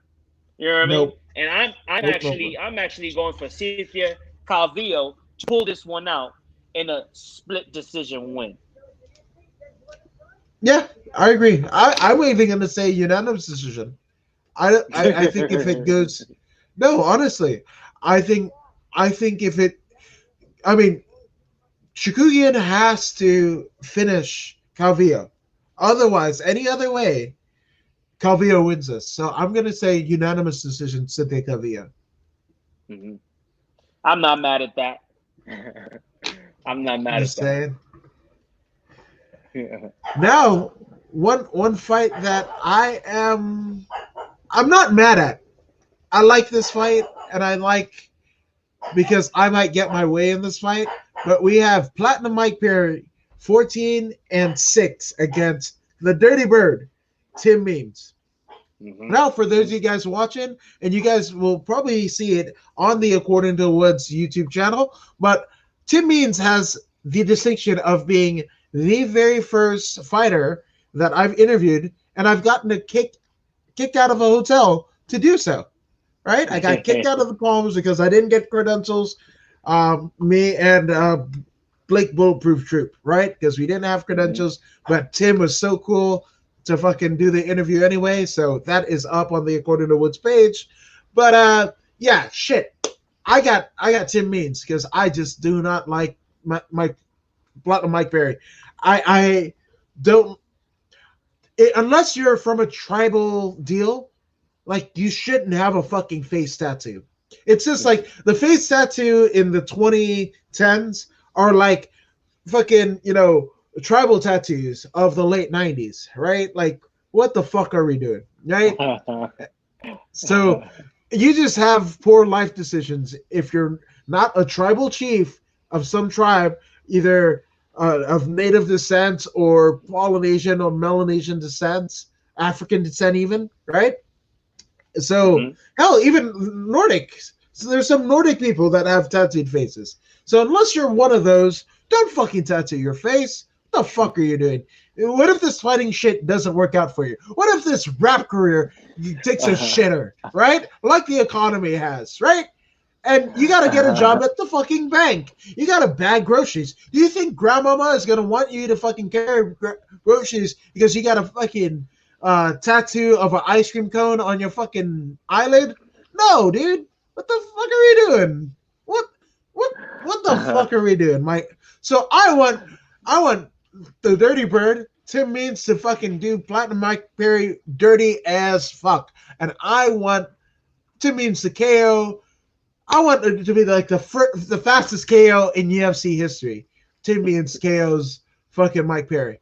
So we never have to see it. And that's just like Mike Perry's decisions in terms of appearance and whatever. We're not even getting into the fucking, the shitty, grimy part about Mike Perry and everything like that. So I'm just saying, I got Tim Means KO submission. I don't give a shit. Just get the fuck Mike Perry out from my fucking screen, out of my UFC, out of my MMA. We don't need him. We know how this ends.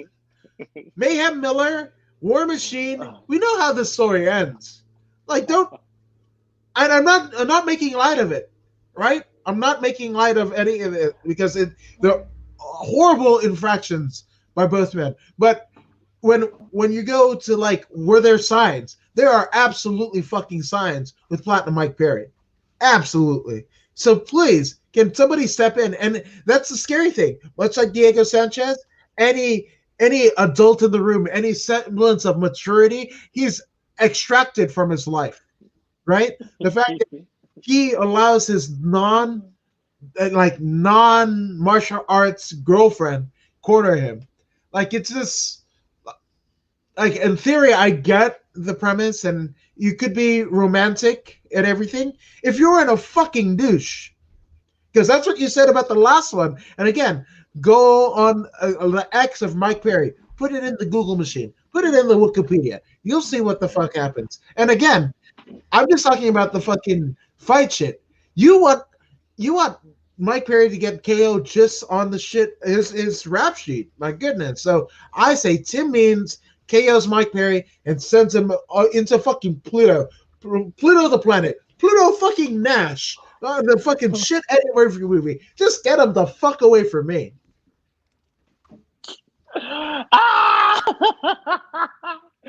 Oh man. Hey, indeed somebody's gonna get knocked out, and I think it's gonna be the Dirty Bird. Jesus Christ. I kind of know it. I know it. I know. Hey, the Dirty Bird is custom made for Mike Perry. The Dirty Bird is gonna stand. He's not gonna try and do some kind of a ground fighting. That's not what he does. I mean, if we take a look at his record.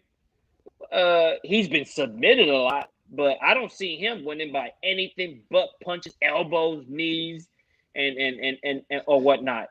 He's a striker, inside out. Inside out, he is a striker. Every now and then you get a kick out of that guy, but he's a stand-up boxer. You know what I mean? That's his bread and butter, and he's going to revert to that. And unfortunately, Mike Perry is going to be slightly shorter than him, giving Mike Perry the advantage. Mike Perry is very good at getting in there underneath and throwing those looping shots. You know what I'm saying? And I see one of those looping shots landing on the chin. Mike Perry wins, and he gets a 50,000 win bonus because his wife's pregnant or his girl's pregnant or whatever. Dana's going to, have mercy on him, hit him with that 50 G's, and he's going to get his win bonus and his fight his fight fees and his win bonus. And on top of that, he's going to get a performance bonus off of this. I hope you're wrong, but I know you're right.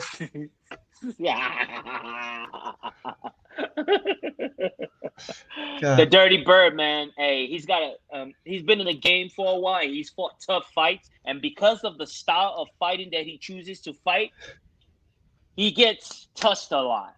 And when he gets touched, he goes to sleep. You know what I mean? Yeah. So, I mean, I love the Dirty Bird, but his time's almost up. I want to see Mike Perry against Francis Ngannou. After that, then Derek Lewis. After that, what's left of Alistair Overeem. Just all in line. Just a gauntlet, like fucking American Gladiator style. Just one after another. Just all of them fucking KOing Mike Perry. Like all of them. Conor McGregor, stick him in there. Like whoever the fuck. Like Sakuraba, get in there, fuck him up. Sakuraba. Yeah. Hey man, Gracie Hunter. What? The story of my the dude. He came into Vegas some 20 pounds, over. So he's got to lose 20 pounds in what 2 days, 3 days. That's gonna be hell. No, man. Should the weigh-ins? Didn't that happen? No, that happens tomorrow. Yeah. That happens tomorrow. So he's dying as we speak. He's dying right now. Please. Dying right now. I hope you're right. I hope you're right. Mike Perry. You think he'll make weight? He'll make weight? I don't want to see him anything. Like I don't want to see him make weight. I don't want to see him make love. I don't want to see him make money. No. Fuck. No. Get him away. Get him away now. Bye. Bye. Bye, Felicia. I don't want Mike Perry in my MMA. I don't want Mike Perry in my MMA. You know? So that dude can fly in another fucking atmosphere. Yeah, I'm just saying, so I man, yeah. So Mike, again, you got Mike Perry KO. Hopefully he doesn't even make it to the fight. But then again, I don't want him to not make it to the fight, because what will happen is, they're gonna have to fight again, right? And they'll probably rebook it sometime, probably in February. And Team Means is gonna be that much older. Yeah, no, fuck it. Just come on, Dirty Bird. Just fucking shit all over. Like, be a pigeon and just shit all over Mike Perry. You're taller, you're lankier, you got the height. Just shit on Mike Perry. Just that. There you go. And that would be my Christmas come early. This deplorable human being. Hey man, hey, it sounds like the Dirty Bird is gonna get hit so hard he's gonna duke it himself. I hope not. I hope not. I hope not. But damn it, you could be right. You could be right. That's some fucking shit about it. You could be right. And I'm gonna be salty as fuck on Monday or Sunday. I'm gonna be salty. I'm gonna be fucking salty. Good Lord. Oh, yeah. So how's that for a fucking promo, man? Yeah. Right. Yeah. Jesus. Yeah. So hopefully the Dirty Bird gets it, but it might not happen. So fucking A. But we'll see. After this fight, you know what we get? We get the fucking co-main event of the evening. We have Jennifer Maia 18-6-1 against the reigning, defending world flyweight women's champion of the UFC, Valentina the Bullets Shevchenko. Now, Shevchenko with a 19-3 record, and I mean, the only thing that she is in contention for is, right along with Amanda Nunes, becoming the greatest female fighter of all time. And she has a win over Nunes. So theoretically, 2 wins over Nunes.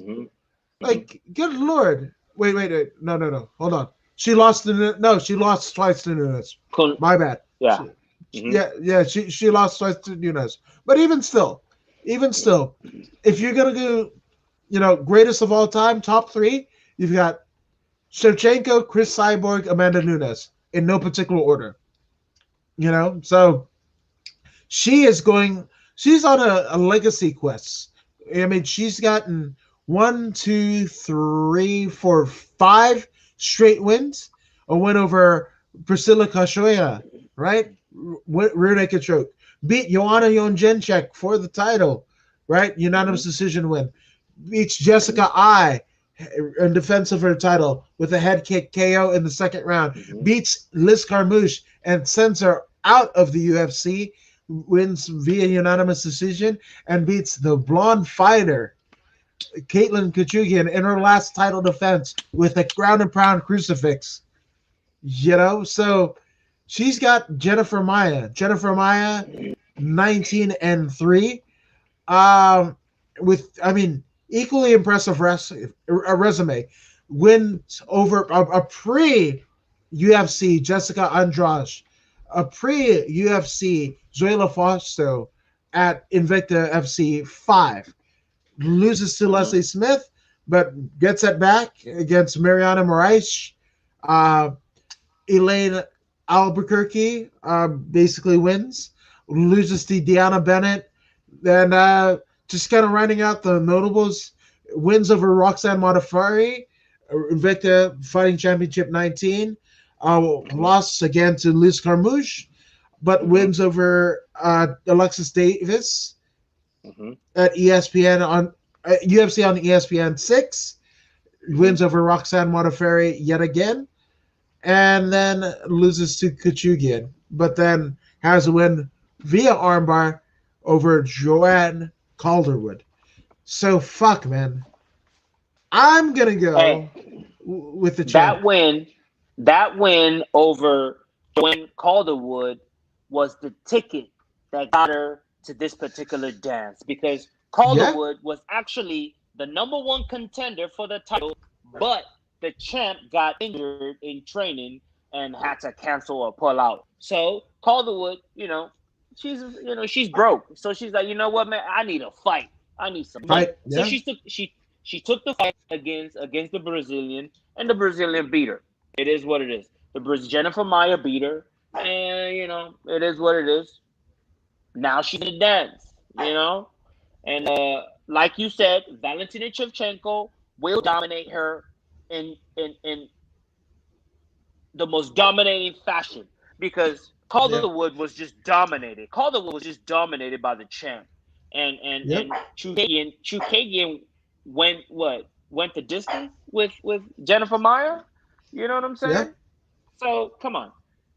First of all, Valentina Shevchenko is too strong, too fast. I mean, the only person in the UFC that's been able to make it to a decision, a split decision, has been Amanda Nunes, arguably the Yeah. best fighter in the world right now. She's only lost to the very best. Yeah. Only lost to the very best in the UFC. Only the very best, and she lost to her Yeah. twice. And Yeah. the only other fight that she lost was some kickboxing match back in Yeah. 2015. You know Yeah. what I mean? And she did lose to Liz Carmouche long time ago, back in 2010. Many moons ago.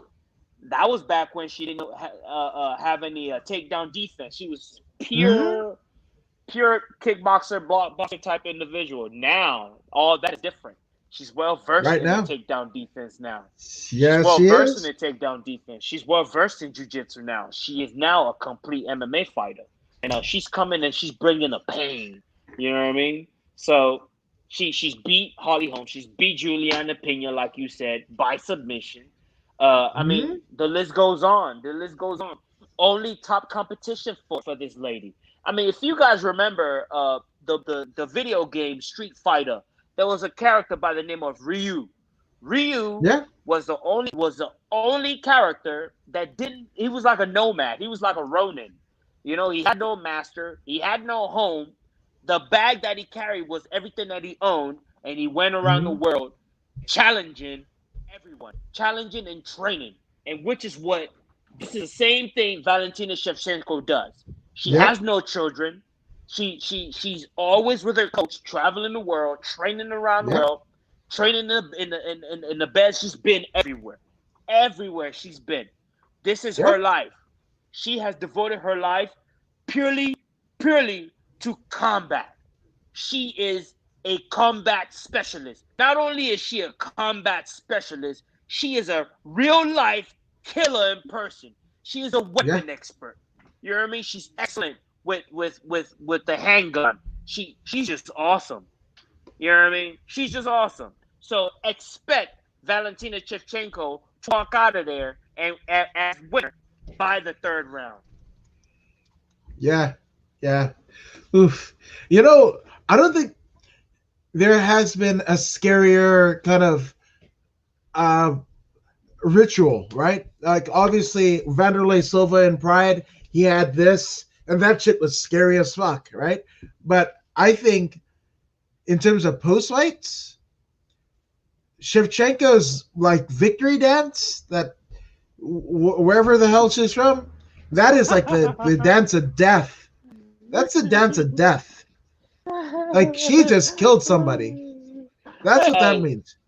And she's hey, happy that about it. She's dance, like, woohoo! that dance is so aggressive. It's almost like she's after she buried the opponent, she's stomping to make sure the soil is nice and solid and leveled. Yeah, That's how hard she moves. She's just a yeah, powerful individual. You gotta yeah. respect her. You have to. So that's why I'm gonna show the chap all due respect, and I'm not even gonna entertain anything other than Valentina Shevchenko winning in dominant fashion. Jennifer Maia is gonna, and she had a sob story on the UFC countdown, but and how her mother's her world and everything like that. But what she's gonna present to her mother in terms of what her face is gonna look like, she's gonna be unrecognizable after she gets in the ring with the champion. So, Jesus, there you go. So I'm gonna say a little prayer for you, Jennifer Maya, because you're gonna need it. You're gonna need it. Hey man, hey look, I admire Jennifer. I admire her stepping in there and going in there against this assassin. This is a real life murderer. Yeah. Murderer. She can, hey, at any point she can murder another human being with a bare hands. This is what we're dealing with here in a Valentina Shevchenko. She's so calm and confident, and she just knows what's gonna happen. It doesn't matter, she says.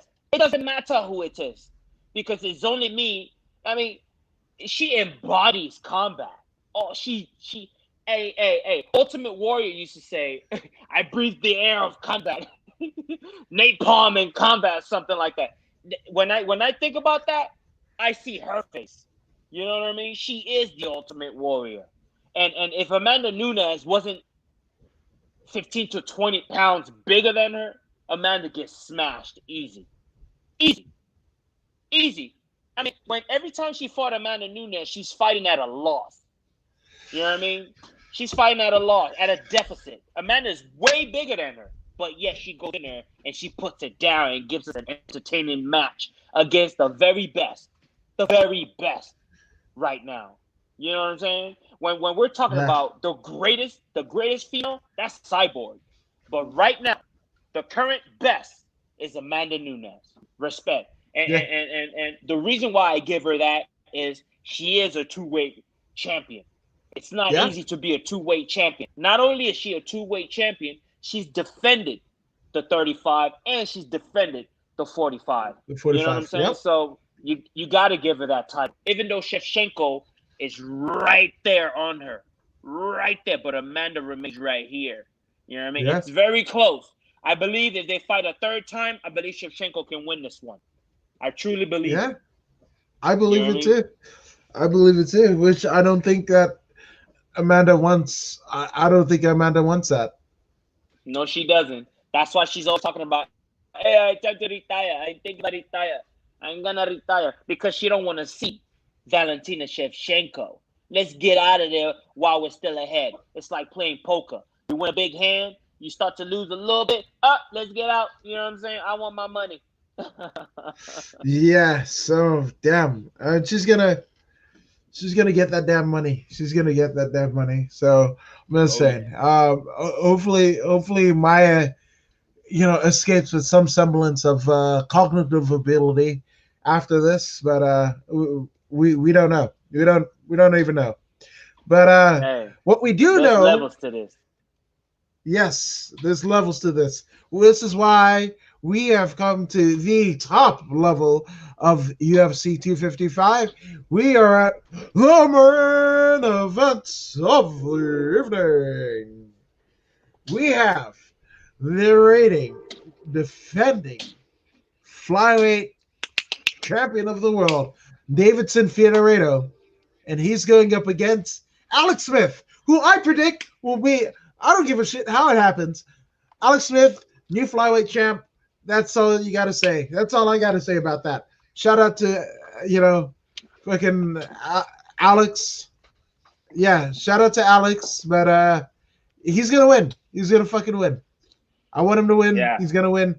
Alex fucking Perez, new fucking champion, come Saturday night. I just He's don't gonna like win. Federato. Yeah, I don't like Hey, Federato. you know, um, when you hear people like Drake, a wealthy silver spoon in my mouth child, talk about coming from the bottom, now we're here. Started from the Yeah, bottom, now we're here. Figueredo is that. Figueredo embodies that. Figueredo is the bottom. Now we're here. Figueredo comes from the Amazon rainforest. Man comes from the Amazon rainforest and he's here. Champion. There's something to be said about that. You know what I mean? The man has only one loss. And who has he lost to? Do we know who he's lost to? Juicy Formiga. Juicy Formiga, yeah. Hey. Didn't Perez kick the bejesus out of Juicy Formiga? Yeah.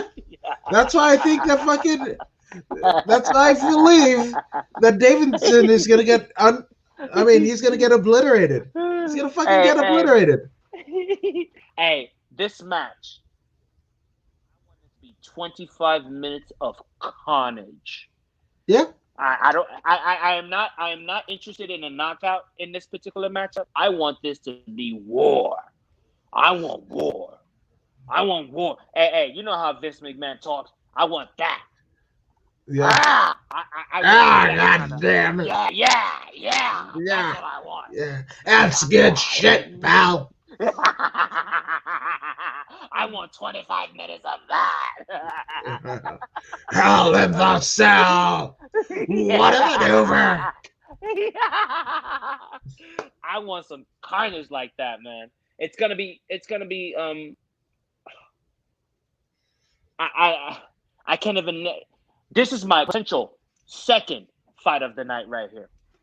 Fight of the night. You know what I mean? It's gonna be awesome. Yeah. These are my Royval fight, the Royval fight versus Brandon, and this fight right here. These are my two choices for fight of the night. The co-main event is gonna be a domination. There's gonna be a performance of the night for the champion, and I don't know what the challenge is gonna get, but just her pay, because she ain't gonna get a win bonus. It ain't gonna happen. Yeah. It's not gonna happen. Yeah. At least she's getting the biggest payday of her life, so it's all good. Yeah. But this. Well, you know what I love. You know what I love about your two picks, right? Your two picks for the fight of the night happened in the very same division. That is the UFC flyweight division. That is a division that after Mighty Mouse Johnson, or during the reign of Mighty Mouse Johnson, all right, Dana White wanted to get rid of. And I'm glad he didn't. I'm glad that did not happen at all. I'm glad Dana White was wrong, because we're going to see at UFC 255. Hell, I mean, the flyweights in all genders, right? We've got, obviously, Brandon Moreno versus, what's his name? The baby assassin, Moreno up against Royval. Right? Royval. So that's in the flyweight division, right? Then we've got, Valentina versus Jennifer Maia. That's in the flyweight division. And the main event, we also have a flyweight division title fight. So again, I'm glad that we didn't get rid of the flyweight division. It shows exactly why we need all divisions in all of MMA, because there's so much competition. This is top level competition. So I'm just saying Alex Perez for the win. That's all I'm saying. Hey, Alex Perez, man, that's home team right there. You know, look, even though Formiga, not Formiga, Figueiredo is a champion, and you must respect the champion. If there was a Brazilian right here, right now, commentating, he would choose the Brazilian. So it's only right, even though you have to respect the champ, right? Yeah. Even though you have to respect the champ, if there was a Brazilian right here in the same situation, he would choose a Brazilian. And guess what I'm choosing? An American, a good old American boy, Alex Perez. 1901. Let's go. Let's go. So yeah, fuck it. We are going Alex Perez, the new reigning defending UFC flyweight champion. That's it. That's all I want to see. I'll pay $50 for that. 100%. Yep.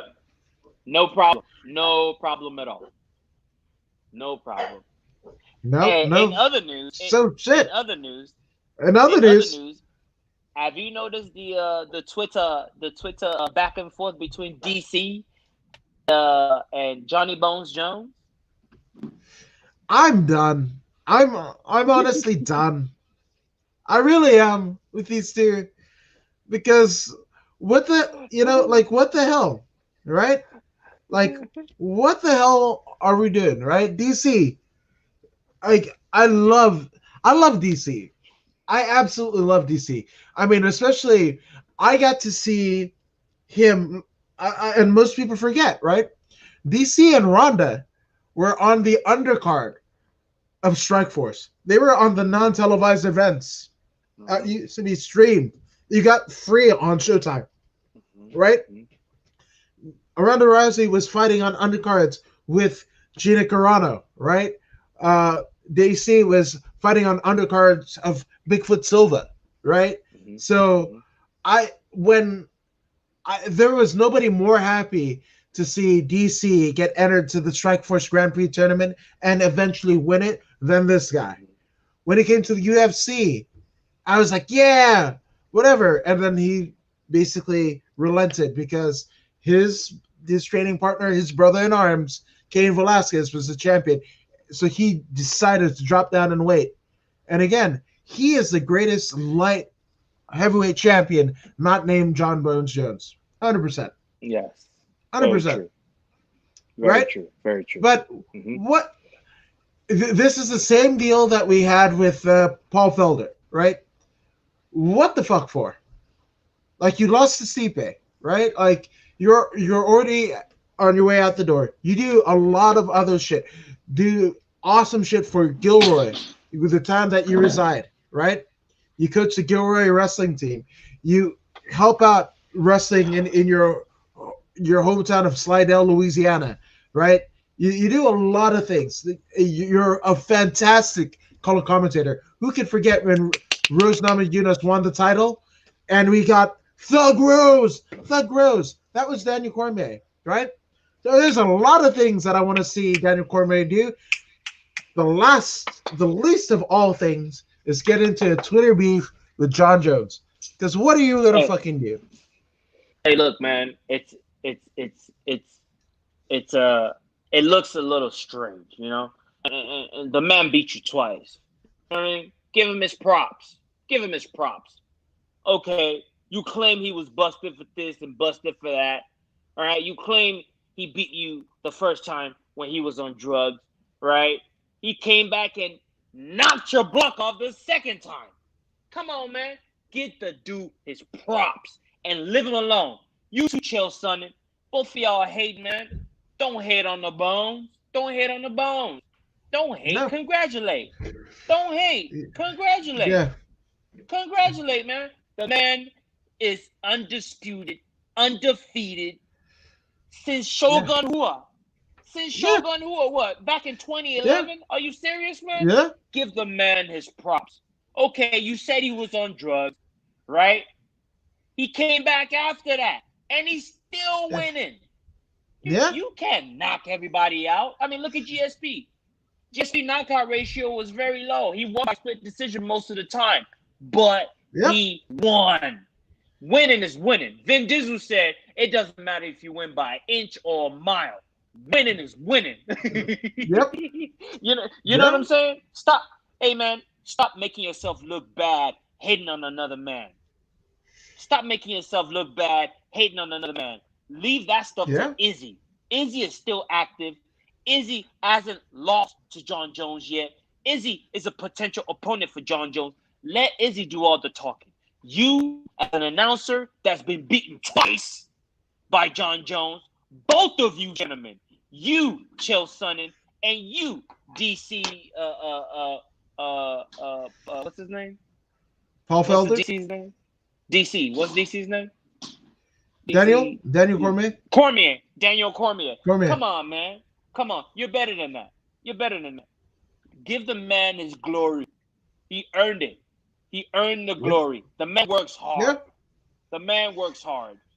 Hey, man, he from the kindness of his heart, he let the belt go so somebody else can shine. Come on, man. Come on, man. Would you have done that, DC? From the kindness of your heart, drop the belt so somebody else can win and not hold up the division? I remember you, DC. You held onto the title and went to the heavyweight so you could be double champ. But that's not what he did. He could have done the same thing, but he chose not to. He's thinking about the other fighters. John Jones is a young man. He's a growing young man. He's doing his best. He's doing his best. You know what I mean? He's trying his best to leave the cocaine alone. He's doing his best. It's not easy to leave the cocaine alone, but he's trying. Oof. Give him a break. Oof. Yeah. I mean, give me a break, give me a break, give me a break, break me off a piece of that Kit Kat bar. And that's essentially what Daniel Cormier is to John Jones. He's a fucking Kit Kat that gets broken off. That's what we're doing.